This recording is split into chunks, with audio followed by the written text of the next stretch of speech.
성경을 보면 수많은 신앙 고백들이 나옵니다. 여리고의 기생 라합은 이스라엘 정탐꾼들에게 이런 믿음의 고백을 했습니다. 너희의 하나님 여호와는 위로는 하늘에서도 아래로는 땅에서도 하나님이시니라. 라합은 이러한 믿음 때문에 정탐꾼들을 숨겨주었고 여리고 성이 함락될 때 구원을 받을 수 있었습니다. 여호수아는 가나안에 정착한 이스라엘 자손들이 신앙의 갈등을 겪을 때 이런 믿음의 고백을 했습니다. 만일 여호와를 섬기는 것이 너희에게 좋지 않게 보이거든 너희 조상들이 강 저쪽에서 섬기던 신들이든지 또는 너희가 거주하는 땅에 있는 아모리 족속의 신들이든지 너희가 섬길 자를 오늘 택하라. 오직 나와 내 집은 여호와를 섬기겠노라. 여호수아의 확고한 믿음의 고백은 크게 흔들리던 이스라엘 자손들의 신앙을 붙잡아 주었습니다. 다니엘의 세 친구는 우상 숭배를 거부하다가 풀무불 속에 던져지게 되었을 때 이런 믿음의 고백을 했습니다. 왕이여, 우리가 섬기는 하나님이 계시다면 우리를 맹렬히 타는 풀무 가운데서 능히 건져내시겠고 왕의 손에서도 건져내시리이다. 그렇게 하지 아니하실지라도 왕이여, 우리가 왕의 신들을 섬기지도 아니하고 왕이 세우신 금 신상에게 절하지도 아니할 줄을 아옵소서. 하나님은 그들의 믿음의 고백대로 그들을 불 속에서 건져내셨습니다. 예수님에게 하인의 병을 고쳐달라고 부탁했던 한 백부장은 예수님이 자신의 집에 오시는 것을 사양하고 이런 믿음의 고백을 했습니다. 주여, 내 집에 들어오심을 나는 감당하지 못하겠사오니 다만 말씀으로만 하옵소서. 나도 남의 수하에 있는 사람이요 내 아래에도 군사가 있으니 이더러 가라 하면 가고 저더러 오라 하면 오고 내 종더러 이것을 하라 하면 하나이다. 예수님은 백부장의 믿음의 고백을 들으시고 놀라워하시며 말씀하셨습니다. 내가 진실로 너희에게 이르노니 이스라엘 중 아무에게서도 이만한 믿음을 보지 못하였노라. 최초의 복음서인 마가복음은 크게 두 부분으로 나누어집니다. 전반부는 갈릴리에서의 사역이고 후반부는 본격적으로 시작되는 순환의 길과 십자가 사역입니다. 갈릴리 사역 때 예수님은 자신을 드러내지 않으셨고 드러나는 것을 막으셨습니다.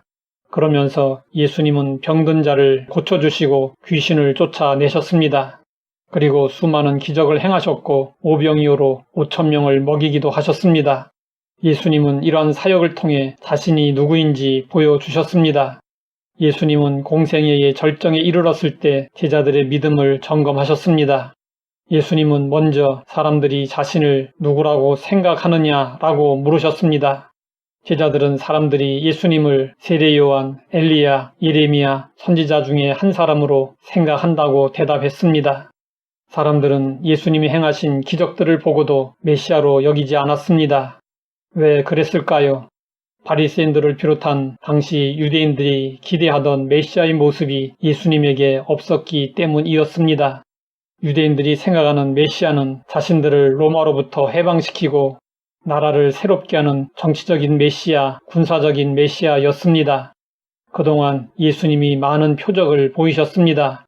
하지만 그 표적을 통해서 로마의 군사들을 물리치셨다거나 로마의 총독을 내쫓고 이스라엘의 정치를 개혁하신 적이 한 번도 없었습니다.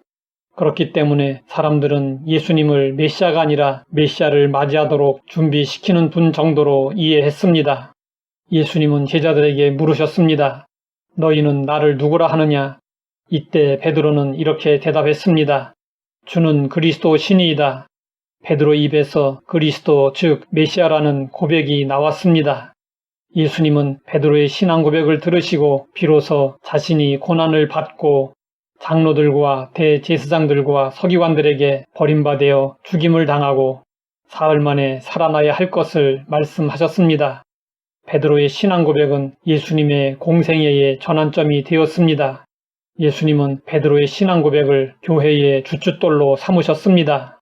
신앙 고백은 실로 중요합니다. 신앙 고백은 참 신자와 거짓 신자를 걸러주고 참 교회와 거짓 교회를 구분짓는 중요한 기준이 됩니다. 예수님을 그리스도로 고백하지 않는 교회는 사람들이 아무리 많이 모일지라도 거짓 교회, 종교 집단에 불과합니다. 연애하던 청춘 남녀가 한 걸음 더 나아가 결혼에 이르려면 서로를 향해서 사랑의 고백을 해야 합니다. 사랑을 고백하면 사랑은 더욱 깊어지고 강해집니다. 사랑의 대상인 인간을 향해서는 사랑의 고백이 필요하지만 믿음의 대상이신 하나님을 향해서는 믿음의 고백이 필요합니다. 예수님은 우리에게도 물으십니다. 너는 나를 누구라 하느냐? 어떻게 대답하시겠습니까? 하나님 아버지, 베드로의 믿음의 고백으로 도전받게 하시니 감사합니다. 예수님을 그리스도로 고백하는 참된 믿음의 사람이 되게 하옵소서. 예수님의 이름으로 기도드립니다.